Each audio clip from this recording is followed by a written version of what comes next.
Hi, I'm Paula from Cinema Detroit, and you're watching Movie Show Plus. Coming up on an all-new episode of Movie Show Plus, Greg Russell has several interviews lined up, including with Will Ferrell and Rachel McAdams, stars of the new Netflix film EUROVISION Song Contest, The Story of Fire Saga. I moved a lot of the equipment. I helped with the cameras, did a little bit of the catering. Plus, I'll give you my review of Eurovision, as well as the new Jon Stewart film, Irresistible, starring Steve Carell. All that, plus a whole lot more, coming up on Movie Show Plus. They're old, disgusting people, but we have no choice. So we're in.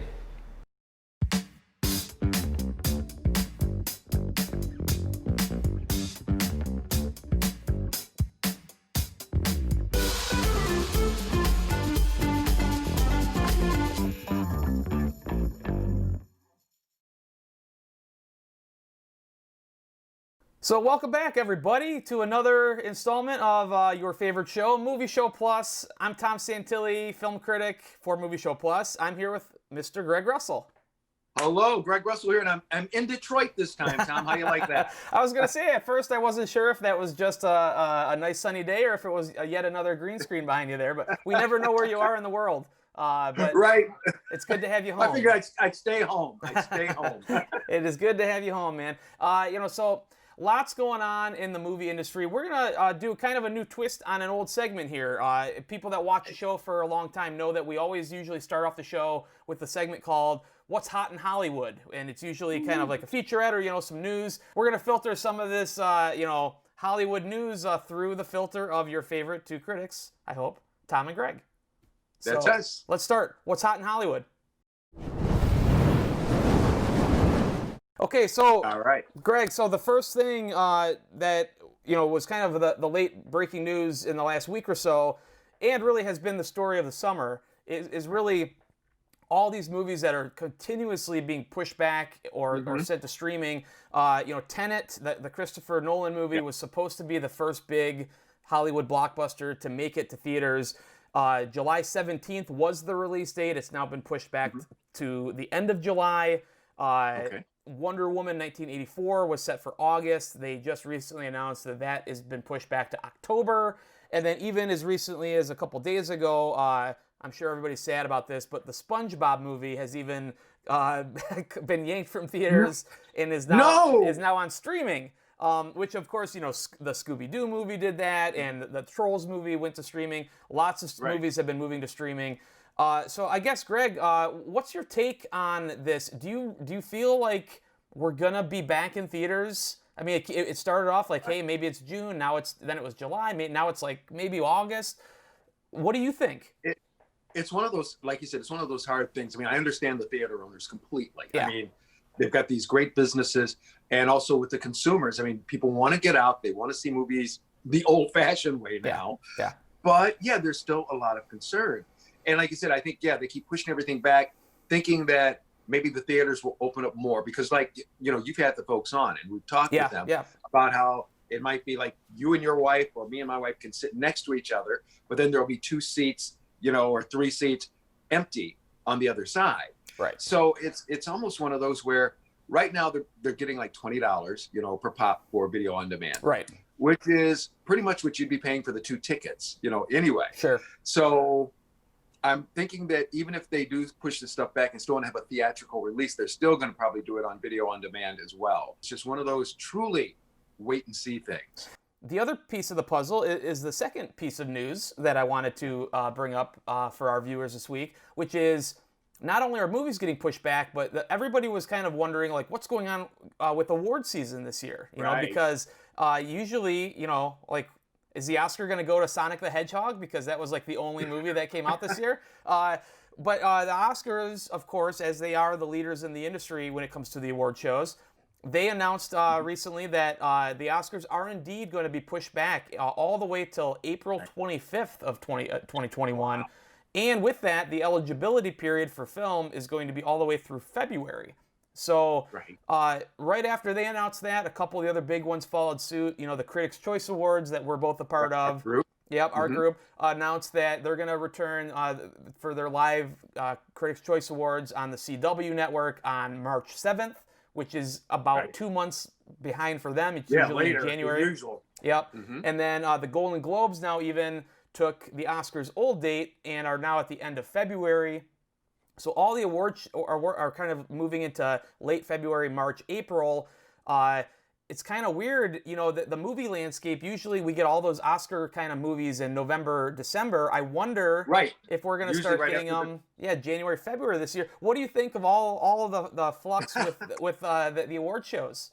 Well, it's just like you said. Yeah, normally our year starts as far as voting and taking things in right in September, right after the Toronto Film Festival. Right. So like you said, yeah, things may be pushed back later. But then the thing I often wonder is, because Tom, you've been to the award show just like I have for ours. Yeah.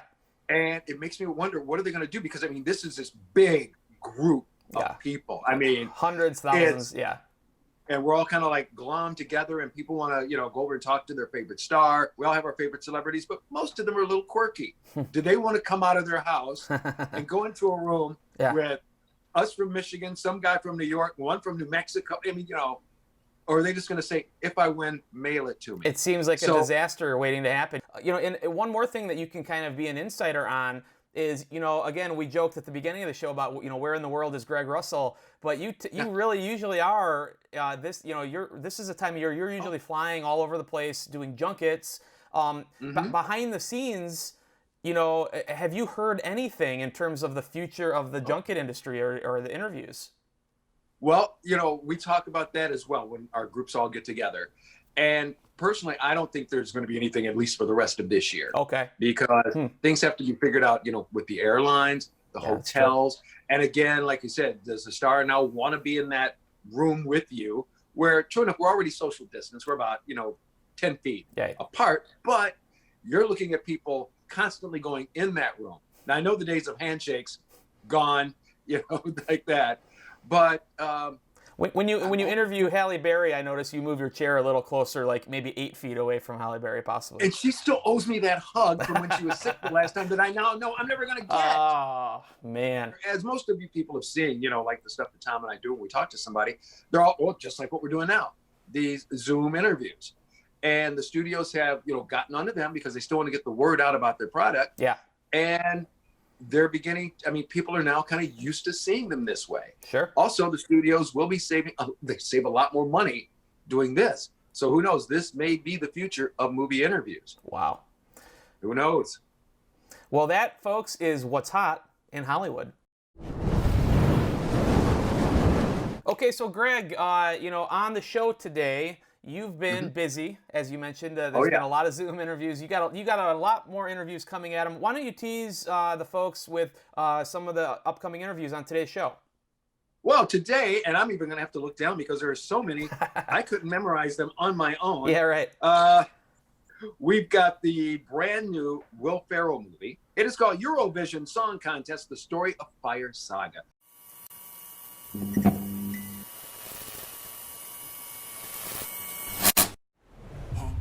Ever since we were children, we've had one dream. Winning the Eurovision Song Contest. All right, everyone. I am Lars. This is Sigrid. We are Fire Saga. Who wants to hear a Eurovision song?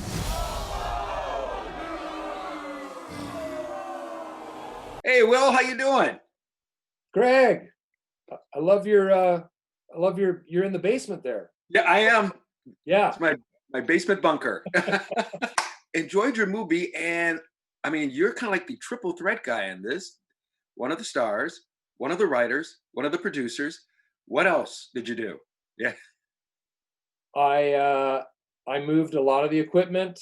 I helped with the cameras, did a little bit of the catering. So yeah. There you go. I was really involved. And so obviously this is a story you had known about. What made you want to, you know, get it out there and show it to people? I mean, it's something exciting that most of us had never, you know, heard of. Sure. No, I had my wife and I's first kind of trip to Sweden to visit some of her family was the first time I saw this show and was completely enamored with it. and always thought this would make a great movie. And I also just didn't realize this massive song contest that was viewed by 200 million people every year was something that we barely know about here in the States. And I just thought, oh, this could be one of those things where it's a really interesting subject matter. It's a great platform for a comedy, and it's something that would have an international audience as well as hopefully the US thing. So 20 years later, we finally made it. They grew up together. They love each other, but then they don't want to mess up the friendship. Yeah, they have a complicated love story. I think they could use some couple therapy. They're not really communicating so well. I think they've just had a certain status quo for so long. They've been friends for so long, but there's also a lot of love there. And it's, they're one of those couples where it's like, you guys should be together, but you're not. What's happening here? So I think Sigrid is obviously a lot more hip to it than Lars is, but Lars is so wrapped up in this Eurovision dream that he kind of can't see what's right in front of him. It's quite a fierce competition. And were you aware of Eurovision prior to watching the film? Actually, I wasn't. I did not know, but I found out it's real. Yeah. This is great. It makes me very, very happy, because growing up in Europe, you just know what it is. It's like NASCAR or something. It's just a thing that exists, and you watch it or you don't, but you know what it is. And it's really funny to me that there are adults out there in this country, especially who don't know what Eurovision is, and who are watching our movie and thinking, what is happening? So this is delightful. Tonight is our night.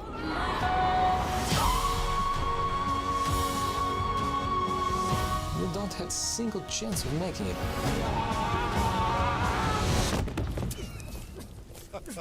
Stop laughing! I'm trying to fight you! You hit me, but very light, like silky kitty fish in marshmallow boxing glove.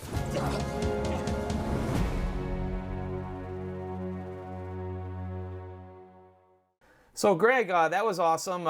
Strange title. And if people stay tuned later in the show, I'm going to have my review of that film as well. Oh, okay, great. But that wasn't all. Who else did you interview this past week? Well, actually, what is it? The 6 Degrees of Kevin Bacon? Is that what the old thing is? Well, now, for those of you who know us, you're only 1 degree away. Interviewed Kevin Bacon for his new movie called You Should Have Left. And this is a psychological thriller. I even talked with him in the interview about how it reminded me, and then he said himself as well, of one of the old Rod Serling Twilight Zone episodes, where it's got some horror in it, but it's more this like weird, thing going on in this particular house. And anytime, before we start the interview, Tom, if you ever walk into your house and your house tells you to leave, just leave. Here we go.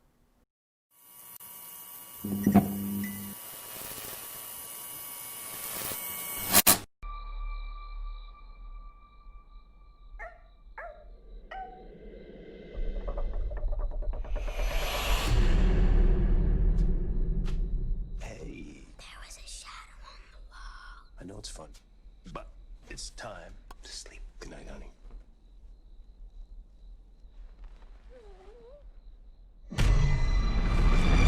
After just seeing the title of your movie, You Should Have Left, halfway through the movie, you're like thinking, you know what? You should have left. Yeah.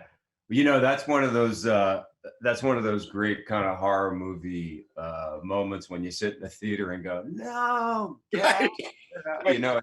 It's so that's what you really try to go for, I think. So I'm glad that you had that reaction. Oh yeah, and it kind of also reminded me a little bit of like when we were growing up, a Rod Serling Twilight Zone episode. Just where it's like he's setting you up for everything, and you just kind of already know it's going to be some weird journey that you're going to travel. Those were great, weren't they? Those Twilight Zone things. I got to go back and revisit some of those. Right.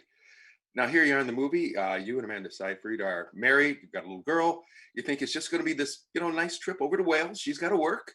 You're just going to hang out in this nice house, but this has got to be the weirdest house ever. But interestingly enough, the writer-director, David Koepp, felt really strongly that he didn't want to use a kind of classic horror movie house, which are usually Gothic and old and creaky antiques and covered with ivy and stuff. So he had envisioned a house in Wales that would be a modern, minimalist, sort of house. People do. They like horror movies, especially if you've got to watch it at home. You can turn off all your lights, get ready, and be prepared to be scared, because this one will have you jumping for sure. It definitely will, and good luck getting this lead. Or maybe it's the other way around. The police finds them.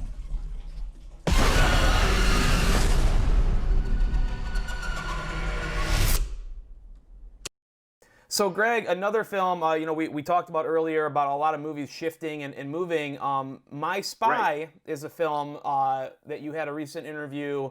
This is a film that I actually had a screener to go see this film right as the pandemic hit, and it got canceled. It was set to debut in March. It got moved, and it's coming out this week on Amazon Prime. Who'd you speak to, and tell us a little bit about My Spy?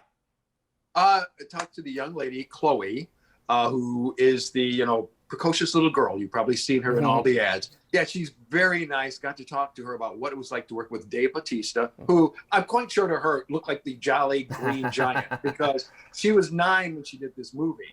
And it's a fun one for kids and also adults. I mean, because my grandson, who's 9, watched it with me, and he immediately fell in love with her.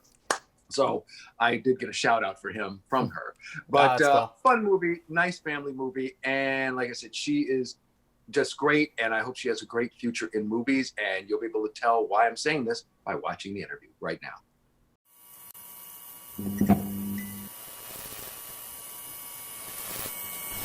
Are you CIA?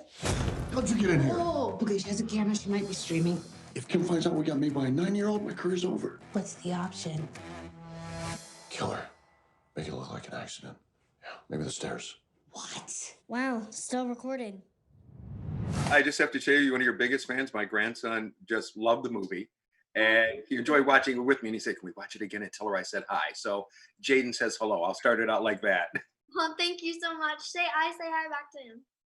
So what was it like for you being in this movie? I mean, it's got comedy, it's got action, it's got suspense, it's got pretty much everything. It's a whirlwind of stuff. It's really made for everyone, But the movie's just kind of based on how people just are doing their best to fit it in life, and the relationships that they have with each other and how they help each other, because Sophie sees JJ as father figure, but is also very good at outsmarting him. I mean, she's bigger than JJ with her mind, and that's just how she kind of traps him. And our director Pete Siegel is so amazing. The way that the nuance that he adds to every scene in the movie, and the suspense he gives, all the surprises, it's incredible. Like you said, this was an action film. Do you want to do more action adventure movies? Oh yeah, I did some archery. I love stunts, and especially doing them by myself. Like any fighting stunts or anything, it's really cool and exciting that you get to learn how to do this stuff. I want to do like karate or something like that. So it's exciting to me, and I was so happy because I got to do it by myself. I mean, being in that plane and having it actually be moving was super cool. Oh, wow. Who knows? There might even be a sequel. I mean, it can easily be, My Spy. That would be amazing. That'd be awesome. What is he doing? This looks like the wedding at the end of Shrek. I just want to break the rules.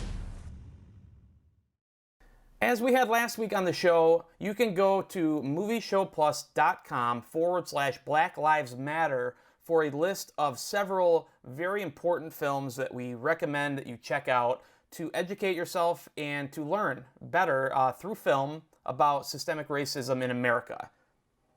On that note, Greg recently interviewed a local filmmaker who is involved with a very important short film that is now available about the life of Emmett Till.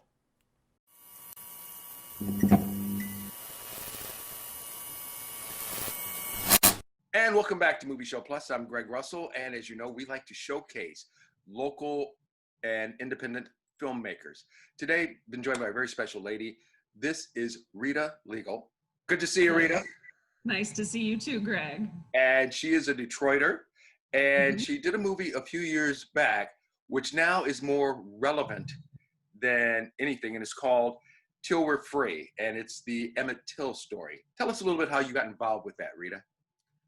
Well, I had done theater for many, many years and found myself getting thrown in a few films. And I met this guy named Dan Pietro. And after working with him on a few films, he said, Rita, I have this script and I want you to take a look at it. And it's about this guy, Emmett Till. And I said, what's that about? I had no idea what the story was about. I had never heard of it.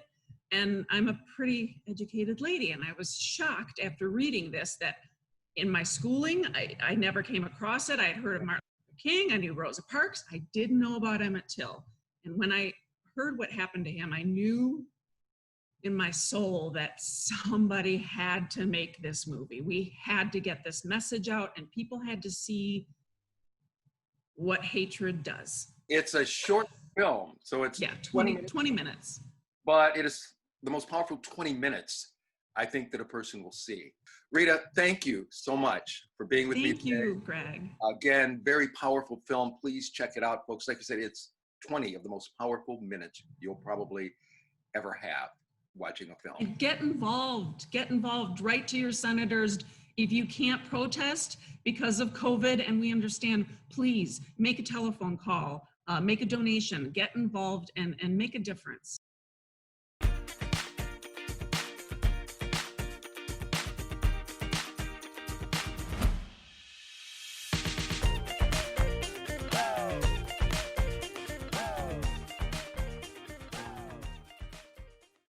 It feels so good to be back reviewing movies and being able to talk about them here with you on Movie Show Plus.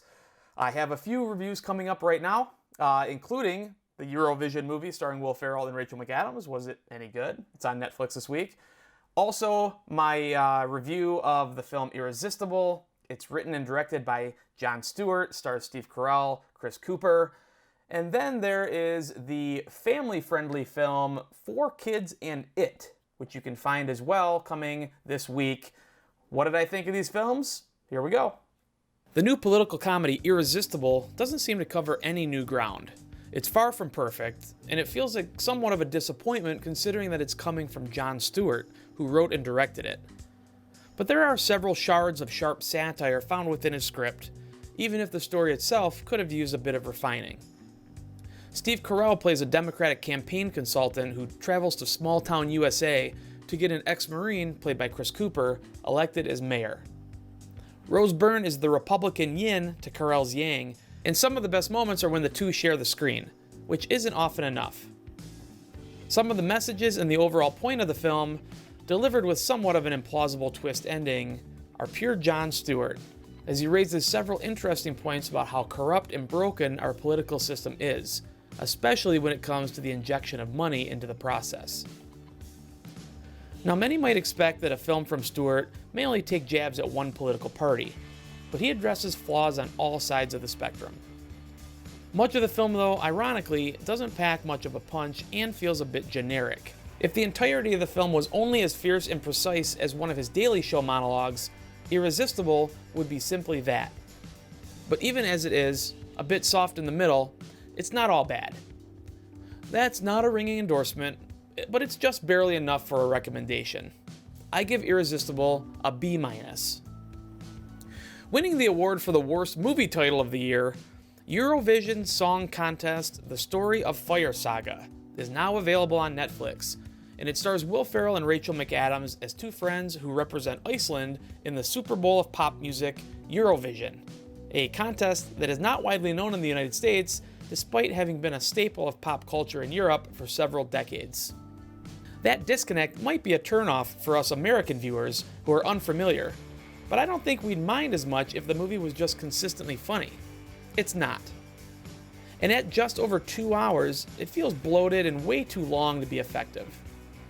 There are a few moments and lines of dialogues here and there that are pretty funny, and it is quite impressive to watch how good and how dedicated Rachel McAdams is, even when playing such a goofy character. Dan Stevens is weirdly funny in it in a supporting role, and the whole film had a strange Zoolander oddity vibe going for it. That's not really a compliment. EUROVISION Song Contest: The Story of Fire Saga should play well with international audiences, but for most Americans, this isn't going to turn their chairs around. I give it a C. Also available to stream this weekend is My Spy, the action comedy starring Dave Bautista and Chloe Coleman, which was originally meant for theatrical release back in March. Also on June 30th, there's a new family film called 4 Kids and It, starring Paula Patton and the voice of Michael Caine. For more detailed reviews of these and other movies, please check me out on Rotten Tomatoes. You can go to the site, search the critics list to find Tom Santilli, and you can scroll through all of my recent and not so recent reviews. Another good way to find my stuff is to follow me on Twitter @Tom Santilli, or go to the website movieshowplus.com. Well, Greg, that'll do it for yet another episode of Movie Show Plus. A lot of interviews there, and a lot of interviews still to come in the coming weeks. That's right. Got one coming up with Jeff Nimoy. If the last name sounds familiar, it should, because Leonard Nimoy was. There you go. I wish I could do that. No, I could only oh no. do it, that way. He's got a new movie out, and also other great things, including much more things about folks here in Detroit and what's going on with the business. There's a lot that you haven't mentioned that is going to be coming up on the show. Greg's always got something cooking. But you can also, if you're a local business or know of anybody, we're going to be, as things are reopening, why not try to get the word out with one of the highest rated local program on television, Movie Show Plus. We can help out, as we have in the past, several local businesses. Promote your business, get out there, even talk movies, not talk movies, just something to help out local businesses. If you've missed over the last couple weeks our special hour-long episodes, we highlighted several restaurants, authors, business owners. I interviewed all of the movie theater chains in Michigan about their plans coming up. All of that content can be found on our website, movieshowplus.com, and on our YouTube channel. So everybody go check out that stuff. And if you do have a business or own a business yourself and you want to get in touch with us, go to the website, go to this link, go to the email as you see below, and hit us up. Greg? All right. We made it through another one. Yes, we did, and I'm going to be another special place next week. I don't know where yet, but wait and see. Wait, everybody can tune in and find out where in the world will Greg. This is our own version of it. Usually I'm actually asking, where is Greg these days? But this is our own little special version. Well, Greg, thank you so much for joining us here on the show. Everybody out there, thank you for watching. Thank you for supporting us. We'll be back next time with an all-new Movie Show Plus. We'll see you then. Sounds good. Take care. Check out movieshowplus.com to watch this episode online, and for exclusive content, extended interviews with Greg Russell, and a complete archive of movie reviews with Tom Santilli. Also, make sure to like and follow us on social media and on our Movie Show Plus YouTube channel. We are strong, we are resilient, and we will get through this together. But these are stressful times, and it's important to also practice good self-care. It's normal to feel overwhelmed, anxious, or afraid, but there is hope. Reach out to someone, connect with your friends, stay in touch with your community, and know that you are not alone. Learn more at wearebroadcasters.com/hope, furnished by the National Association of Broadcasters and this station.